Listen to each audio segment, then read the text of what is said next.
नमस्कार। ओम साईराम।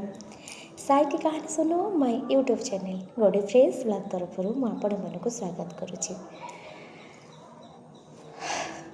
आपण मैंने सब केमती अच्छा मुझे जानी आपण मो साई ग्रुप बहुत भलरे थे। हाँ सेमती भलरे था। गोटे कथा तो जमार भूलबनी सब बेले कहूँ आज भी कहि सब बेले कहि आसथि मनरे धैर्य विश्वास निश्चित रखतु आपणकर समस्त कार्य सफलित हो। मुझे मो साई को विश्वास करुच्ची आपण मैंने भी सेमती विश्वास करूँ।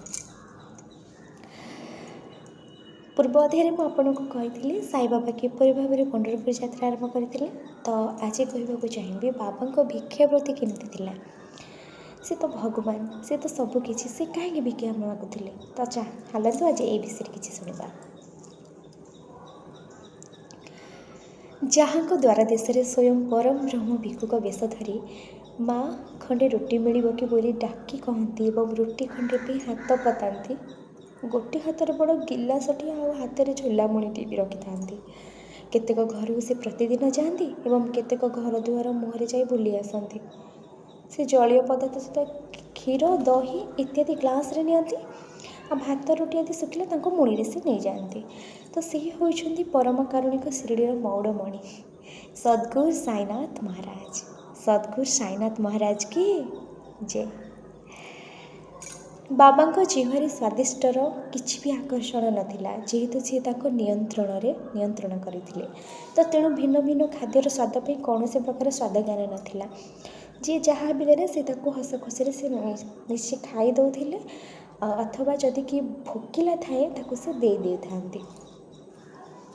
तो निर्दिष्ट समय नाला क्यों दिन खूब कम समय भिक्षार फेरी आसती ना आउ के दिन 12टा बाजी जाए। सबु खाद्य को एकाठी कर एक पात्र मध्य ढाली दियंती। से खाद्य भंडार मुह पुराई कुकुर बिराड़ी कुआ इत्यादि समस्ते खाऊँ आनंदरे मत सुरखुरी खाती। बाबा सब भिक्षा मागी आनती किंतु निजे खाइबा कथा से भावती भी जदि कहीं मनकर जदि कहीं भिक्षुक मनकर जदि कहीं जड़े पेट पूरा खाइनी सी तो मनीष मान को छाड़तु कौन सी पशु पक्षी को सी आग दियंती कहीं से किसी भी से क्या मागी पारती खाइबा। तो से तो सी भिक्षा करके आनिले से कुकुर काऊ एम को ही दे था। तो बाबा से घौड़ा दियंती ना। यदि कुकुर बिलुआ झोला मुड़ी आसिक भी खाई दिखती से किसी भी कहती से पूरा साइलेंट रुहति। हाँ से खातु से ही तो मुझे एमती बोली से कही था। से घौड़ाई दिखती ना। ये निस्सहाय गरीब झीटे प्रकृति प्रत्येक दिन से खाद्य भंडार 10-12 खंड रोटी नहीं जाती।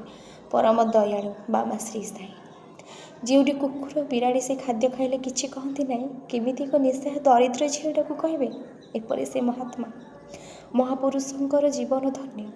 शिरडी निवासी श्री साई बाबा को प्रथमे पागल बोली भावी नहीं किंतु परवर्ती समय रे से पागल फकीर नाम शिरडी विख्यात हेले जी कि आज स्वयं श्री सच्चिदानंद सद्गुरु साईनाथ महाराज शिरडी अवस्थितान करते। दिन थिला बाबा को पागल बोली कहीकि समस्ते खाइबा को दियंती बहुत चीचेकरा करते। आ दिन एमती आसला से केते खंड रोटी किछि भात भिक्षा कर जीवन निर्वाह करते कि दिल्ली कहाँ ठारू से किछि भी खाइबेनी। से निज अनुसार निजे से तो किसी आनीपारे निजे भिक्षा करके जहाँ भी आणते से खाते किंतु कहीं दिल्ली से सेमती खाईदेवे कहले मु भिक्षा करके जहाँ भी आनी मुझे हिसाब से खाइबे मु क्या भी देवेनि। से जदि चाउल किसी आणती ताले सेटा से खेचुड़ी साई बाबा को खेचुड़ी बहुत प्रिय से सब खेचुड़ी करके भी से खाई था। तो दुनिया त्यागी जोगी साधु सन्थ महिमामय सम्मान लाभ कर कौन आवश्यक। से एकाधारे त्यागी धर्मात्मा उदार हृदय से मनीष जदिओ ताको देखिले चंचल अशांत मन होता किंतु आभ्यंतरीण भाव से खूब दृढ़ एवं गंभीर थिले। सौभाग्यशाली श्रद्धालु श्री साई को भक्त सठिक भाव में बाबा को जानीपारे एवं ताकर शरणापन्न होते। संसार सर्वदुख काराय नम श्री साई बाबाय नम। लास्ट को कहीकि जीवी ସାଇ ବାବା ଏଇଥିରୁ ଆମକୁ ଶିଖେଇ ଦେଇ ଗଲେ,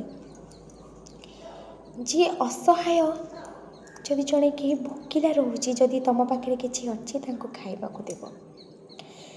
ଯଦି କିଛି ଅସହାୟ ମଣିଷ କି ଭୋକିଲା ମଣିଷ ଯଦି ବି ଖାଏ, ତାହେଲେ ବାବାଙ୍କର ପେଟ ପୁରିଯାଏ।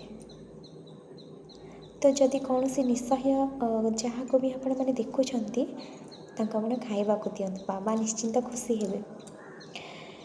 ଆଉ ଗୋଟେ କଥା ଆମକୁ ଶିଖେଇ ଦେଇକି ଗଲେ, ଏଥିରୁ କ'ଣ ଶିକ୍ଷା ମିଳିଲା ଆମକୁ କହିଲେ?